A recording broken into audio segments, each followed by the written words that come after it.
Classroom management बहुत vast topic है। जितनी भी इसके ऊपर गुफ्तगू की जाए उतनी कम है। और इसके अंदर ना कोई प्रॉपर ऐसे कोई रूल्स कोई टर्मिनोलॉजीज नहीं होती जो हमें याद करनी है। बेसिकली क्लासरूम मैनेजमेंट का जब टॉपिक आता है तो एक टीचर जो क्लास के अंदर कॉन्शियसली पढ़ाता है।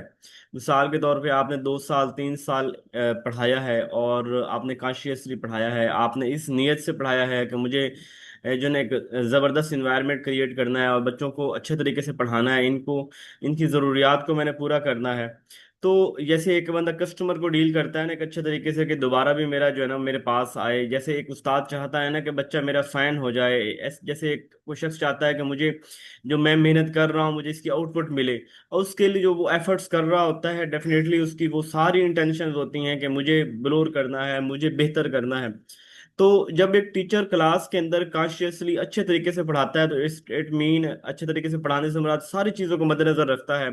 तो ये वाली क्लासरूम मैनेजमेंट है। क्लासरूम मैनेजमेंट सिर्फ इस चीज़ का नाम भी नहीं है कि एक उस्ताद जो है वो क्लासरूम के अंदर आया और उसने सबक लेसन प्लानिंग की हुई थी और पढ़ा लिया, बल्कि क्लासरूम मैनेजमेंट के से मुराद ये भी है कि एक स्टूडेंट जो है वो एक इदारे के अंदर दाखिल होने से लेके इदारे के से जाने के बाद तक वो एक जो है मुकम्मल वहां से एक पैकेज लेके निकला है, वहां उसका इस इदारे का एम्बेसडर बन के निकला है कि उस बच्चे को कहीं भी कोई मसला नहीं आया। उसे क्लासरूम था तो वो एक जो है ना एरी क्लासरूम था जहाँ हवा का इंतजाम था, जहाँ पानी का इंतजाम था, जहाँ टीचर जो है वो रेस्ट देता था, जहाँ ऐसी सीटिंग अरेंजमेंट थी कि बच्चों को उस्ताद के पढ़ाए जाने की बिल्कुल समझ आ जाती थी। उस्ताद का रवैया बहुत ज़बरदस्त था, उस्ताद इंडिविजुअल डिफरेंसेस का ख्याल रखता था, उस्ताद इंक्लूसिव एजुकेशन को फोकस करता था। यानी उस्ताद ने वहां पे मौजूद बच्चों के लिए एक आइडियल, जब एक होता है ना कि मैंने अपने बच्चों का आइडियल बनना है, तो उस्ताद ने हर वो कोशिश की, हर मुमकिन कोशिश की कि वो बच्चों को अच्छे तरीके से बेहतर तरीके से पढ़ाए और उनको उनको अच्छी इनपुट दे और उनसे अच्छी आउटपुट ले। ये बेसिकली ये सारा काम हो रहा है, ये क्लासरूम मैनेजमेंट का हो रहा है। आप उनके हर मसाइल को डील करते हो, मसले को डील करते हो, सॉल्व करते हो, तो ये क्लासरूम मैनेजमेंट है। अब थोड़ी सी इसके हवाले से हम बातों में जाते हैं। क्लासरूम मैनेजमेंट वर्डली जो है ना, अब इसको क्या कहते हैं? तो क्लासरूम मैनेजमेंट हमारे पास जो है वो, अगर मैं इसको, चूंकि फिर मुझे आप वॉइस में बता दीजिए कोई मसला हो तो मैं स्क्रीन जो है ना वो लॉन्च कर रहा हूँ। ठीक है सर, ठीक है, इलाज करें ताकि हमें भी नजर आए। जी। अच्छा, classroom management refer to actions that an instructor takes to create and maintain learning environment. यानी बेसिकली उस्ताद ने एक ऐसा माहौल जो है वो बनाना होता है कि वो बच्चों को ना समझ आ जाए, उनको पता चल जाए, उनको उनकी लर्निंग आसानी हो, उनको सीखने के इस अमल के दौरान। मैं बात फिर कह रहा हूँ, क्लासरूम मैनेजमेंट से मुराद सिर्फ वो कमरा नहीं है। क्लासरूम मैनेजमेंट से मुराद पूरा लर्निंग इन्वायरमेंट है, पूरा कॉलेज है, पूरा इदारा है, ठीक है। These actions include decision about structure. ये इसमें अंदर सब कुछ आता है। स्ट्रक्चर, स्ट्रक्चर से मुराद हम कह सकते हैं कि सीटिंग अरेंजमेंट कैसी होगी, ठीक है, और कैसी चीज़ों की तरतीब कैसे दी जाएगी। ऑर्गेनाइजेशन वही, and course activities that support student by managing their expectation and behaviour. और कोर्स एक्टिविटीज यानी जो हमने सिलेबस पढ़ाना है वो भी इसके अंदर शामिल है। जिन क्लासरूम्स के अंदर जिस रूटीन टाइम टेबल को फॉलो करते हुए जिन तरतीब वगैरह को हमने फॉलो करके करना है, वो सारी चीज़ें स्टूडेंट की उम्मीदों के ऊपर पूरा उतरनी चाहिए और उनके बिहेवियर के ऊपर उसका इन्फ्लुएंस होना चाहिए। क्लासरूम मैनेजमेंट इंक्लूड, इसके अंदर रूल्स बनाने भी हैं, इसके अंदर रूटीन को देखना भी है, इसके अंदर कंसिक्वेंसेस भी है कि आखिरी नतीजे क्या होंगे।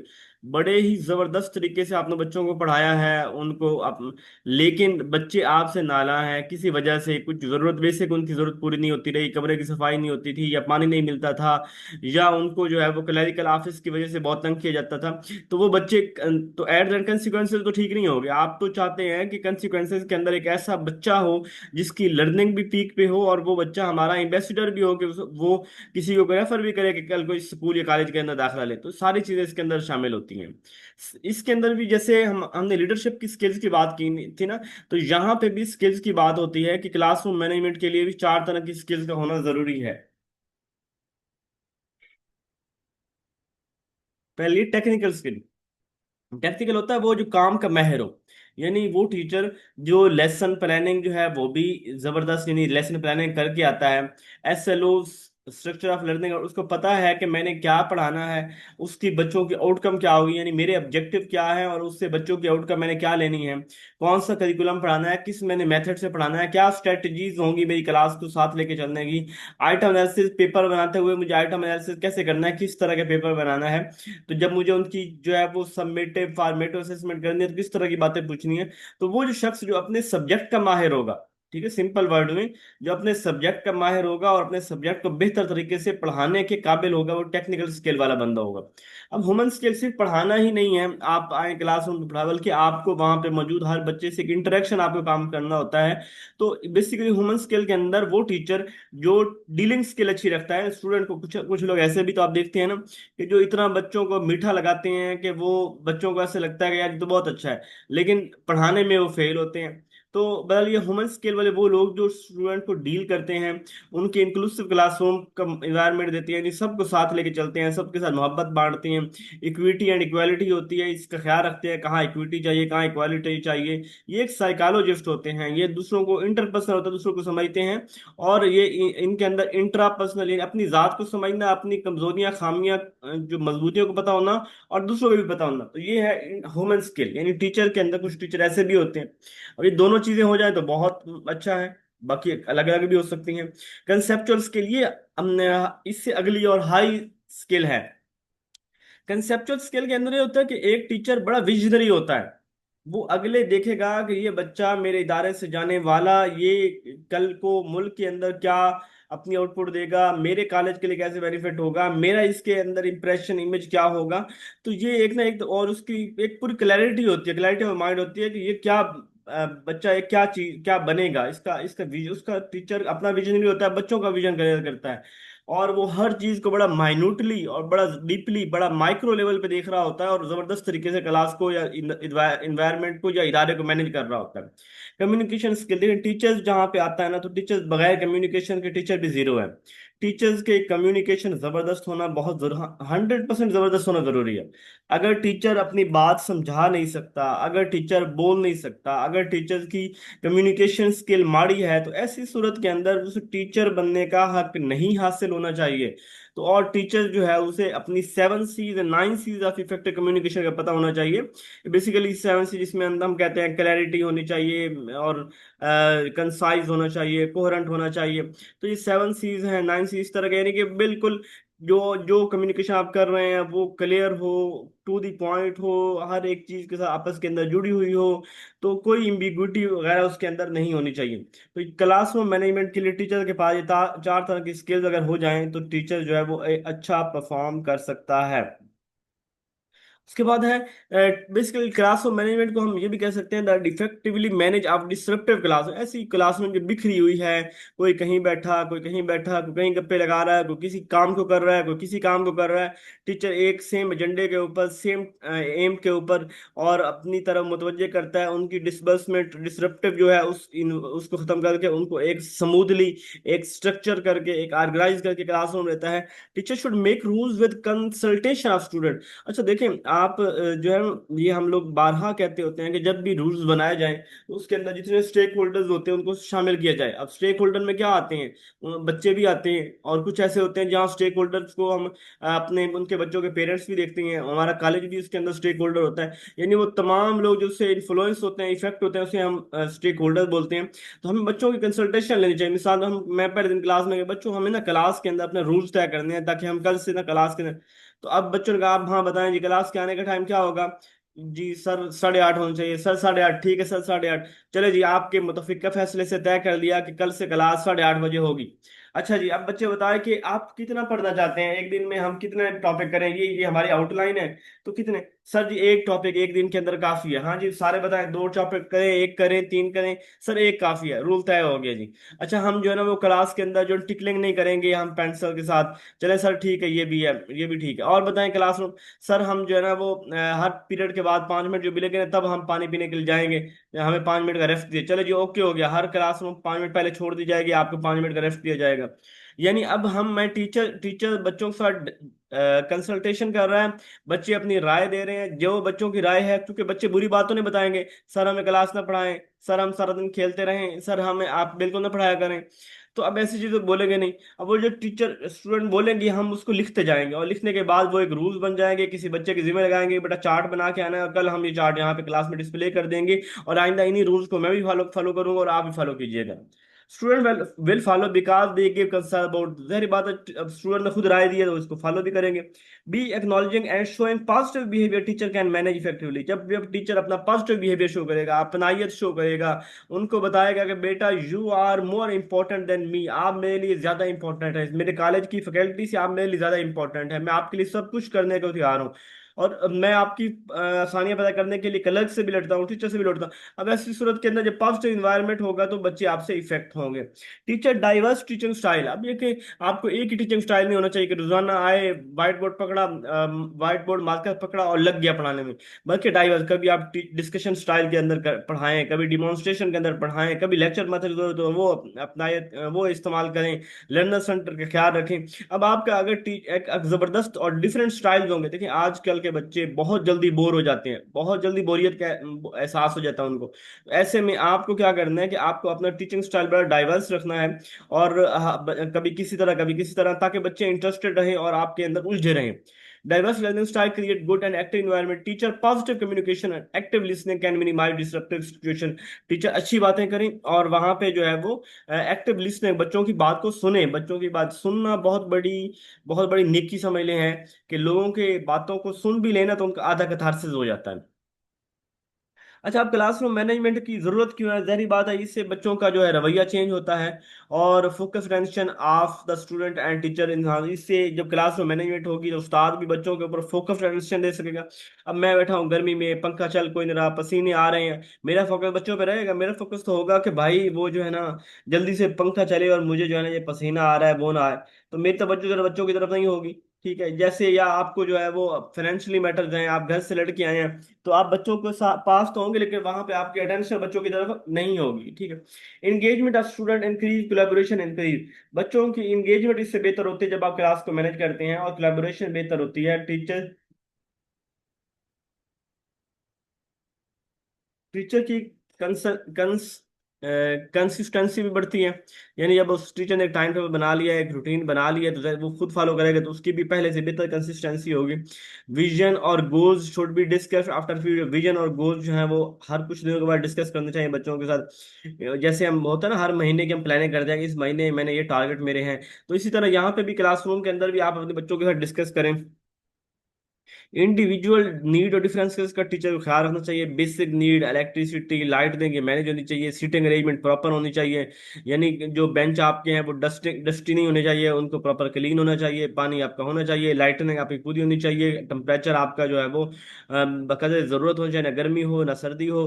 ठीक है, और रिवार्ड पनिशमेंट जो है ये ज़्यादा चीज़ें चलती नहीं है कि आप उनको जो ना पढ़ते हैं उनको कुट लगा दिए, और जो पढ़ते हैं उनको इनाम दे दें, ये चीजें फेल हो जाती हैं कुछ टाइम के बाद, बस आप उनको इंट्रिंसिक मोटिवेशन की तरफ लेके जाएं। ठीक है। अच्छा, physical environment of the classroom, classroom का फिजिकल जो है वो अरेंजमेंट हमारी बच्चों की स्पेस के अकॉर्डिंग होनी चाहिए, यानी कि हमें देखना चाहिए कि अब क्लासरूम मेरे पास कितना बड़ा है, उसके मुताबिक बच्चों को खुला खुला बिठाया जाए, और हमारे पास गर्मी कितनी है, सर्दी कितनी है, इन चीज़ों को मद्देनजर रखा जाए। Social climate, how student teacher address each other, social climate, अब सोसाइटी हर काम करते हैं, सोसाइटी का मद्देनजर भी रखना है। कोई काम ऐसा नहीं कर रहे हैं सोसाइटी के अगेंस्ट, अब लड़के लड़कों को इकट्ठे बिठा दें, सोसाइटी के अगेंस्ट है, तो हमें वो चीज़ें भी देखनी होंगी। चिल्ड्रन इंटरेक्ट अमंग देम से, और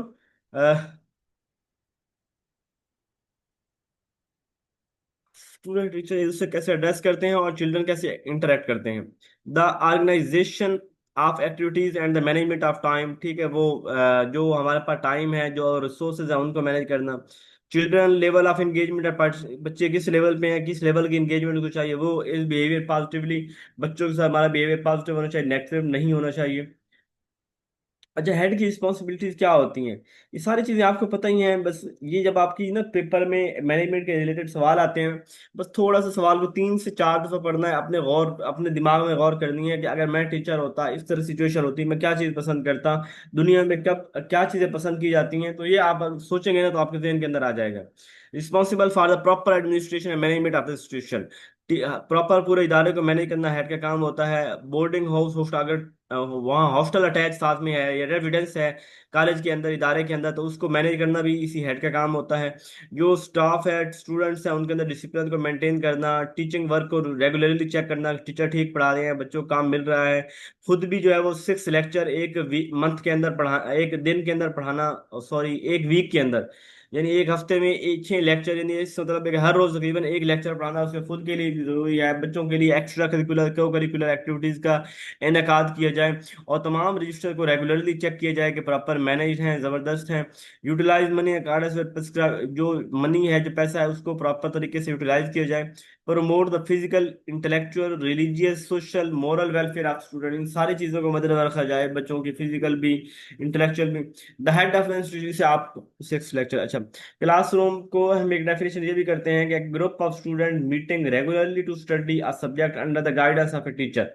क्लासरूम बेसिकली वो जो चंद लोग जो कुछ उस्ताद से सीखने के लिए, गाइडेंस लेने के लिए एक जगह पे इकट्ठे होते हैं, उसे क्लासरूम बोलते हैं। क्लासरूम में टीचर का काम जो होता है प्लान करना, ऑर्गेनाइज करना, रीडिंग, कंट्रोलिंग और रिसोर्सेज को मैनेज करना, गोल्स को अचीव करने के लिए, ये वाला उसका पर्पज होता है। अच्छा, थैंक्स टू टीचर के अंदर हमें जो चीजें कंसिडर करनी चाहिए, एक तो टीचर डेस्क, उस्ताद का जो है ना वो इसको हम ये कह सकते हैं कि अब टीचर्स की चेयर और टीचर्स का टेबल का होना, डाइस का होना, ये बहुत जरूरी है। ये हमारे हमें पता होना चाहिए कि क्लास में है कि नहीं है। स्टूडेंट्स की टेबल, स्टूडेंट जिन बेंचों के ऊपर बैठे हैं, is it comfortable, is it clean, they are not dusty, ठीक है। मटेरियल कॉर्नर और एक्टिविटी कॉर्नर, क्लास के अंदर जो मटेरियल है एक्टिविटी के अकॉर्डिंग में पूरा है। बुक शेल्फ, क्लास के अंदर बुक शेल्फ, हर क्लासरूम में सेपरेट एक बुक शेल्फ होनी चाहिए। बुलेटिन बोर्ड जो है, ये मेरा ख्याल होता है जिसके ऊपर हम कुछ चीजें पिन कर देते हैं, वो वाला। ब्लॉकिंग डोर एंड विंडो, जो हमारी विंडोज और डोर्स हैं उनको देखना है तो बंद करने की जरूरत है बंद कर दें, खोलने की जरूरत है वो कर दें, ये चीज़ों को देखना चाहिए। उसके अलावा size of the room, room का साइज कितना बड़ा है, ये पता है, ये सारी चीज़ें मैनेज करने का भी पता होना चाहिए, कितना बड़ा साइज, कितनी कैसे हमारी आवाज़ जाएगी आखिर तक, कैसे हम मैनेज करेंगे। Not too much not less material, classroom ना तो इतना भरा होना चाहिए कि बस वहां पे जैसे पता लगे कि किसी की नई नवेली दुल्हन की जो शादी हुई है और उसका जो सामान है वो पड़ा हुआ है, और ना इतना कम होना चाहिए कि जो है ना वो बंदा लावारिसों की तरह लगे। क्लासरूम मैनेजमेंट के इफेक्टिव, एक तो बच्चों को आपको आते उनको ग्रीट करना चाहिए, कि वेलकम करना चाहिए, यानी बच्चे, क्योंकि हमारा हम इदारे बच्चों के साथ ही हैं, तो बच्चे को वेलकम करना चाहिए। एस्टैब्लिश रूल, उनके जो है वो रूल्स प्रॉपर बनाने चाहिए कि हम ऐसे करेंगे ऐसे करेंगे।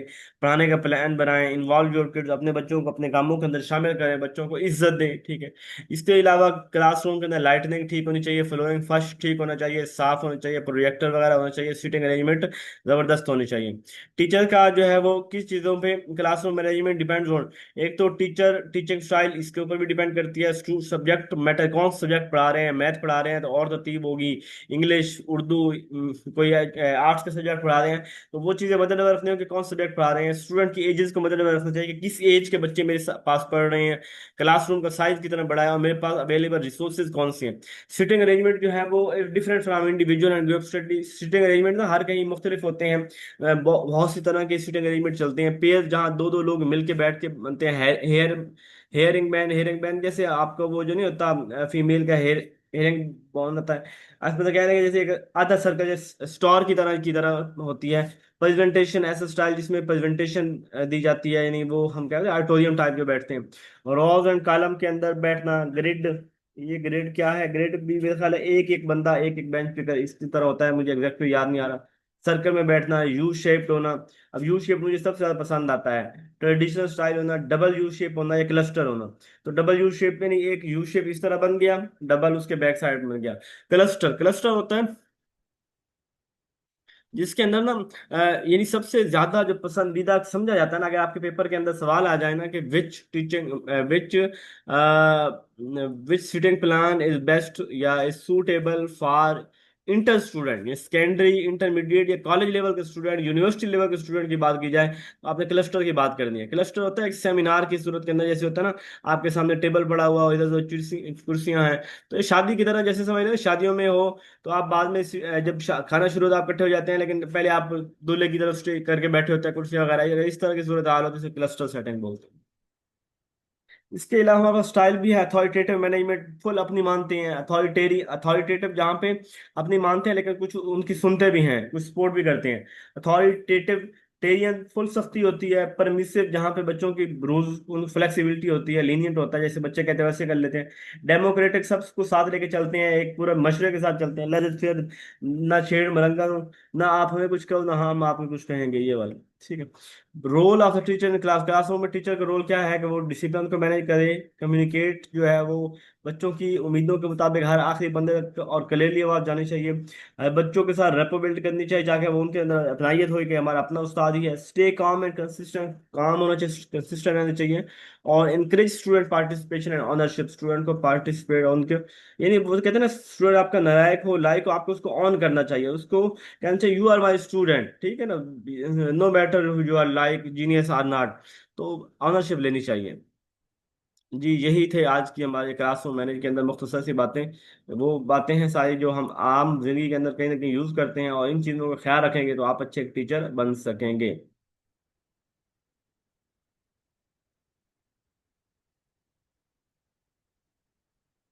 जी कुछ समझ आइए। इनको स्लाइड में नोट शेयर कर रहा हूँ, थोड़ा सा इसको पढ़ लीजिएगा, ठीक है। और बस इसके अंदर ये चीज़ें जो है मद्देनजर रखनी है कि बेल कल जिनका पेपर है ना उनके सवाल क्लासरूम मैनेजमेंट में से आने हैं, लेकिन आपने ये ख्याल रखना है कि आपने उस वक्त ये एनालिसिस करना है कि बीइंग अ टीचर, अगर मैं टीचर होता, इस तरह की सिचुएशन मेरे सामने होती, तो मैं क्या करता। ठीक है, ये वाली चीज़ आपने मद्देनजर रखनी है। ओके। ओके सर, चलिए, थैंक यू सर। अपना ख्याल रखिएगा, जजाक।